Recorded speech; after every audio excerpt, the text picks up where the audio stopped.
तो जी हाँ, तूफान राज का बहुत ही ब्लास्ट का 2024 का सबसे खतरनाक सॉन्ग आ रहा है। सब कुछ मैं आप लोग के इस वीडियो के माध्यम से आगे जानकारी देंगे। कौन सा सॉन्ग है, किस चैनल पर आएगा, सब कुछ आगे बताएंगे। उससे पहले अगर आप लोग मेरे चैनल पर नए हैं तो मेरे चैनल को सब्सक्राइब जरूर करें। तो आइए बिना समय लेते हुए इस वीडियो को स्टार्ट कर देते हैं। तो सबसे पहले मैं आप लोग को बता दूँ, जो तूफान राज का न्यू सॉन्ग आने वाला ब्लास्ट का सॉन्ग, उसका अभी पोस्टर नहीं आया है, लेकिन आप सब बीच 2 से 3 दिन के बाद पोस्टर को रिलीज कर दिया जाएगा।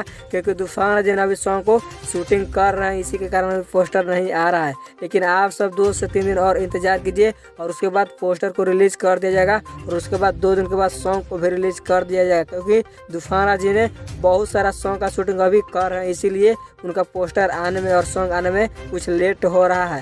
तो आप लोग कितना एक्साइटेड इस सॉन्ग को सुनने के लिए अपने राय कमेंट बॉक्स में जरूर दें। और अब तक मेरे चैनल को सब्सक्राइब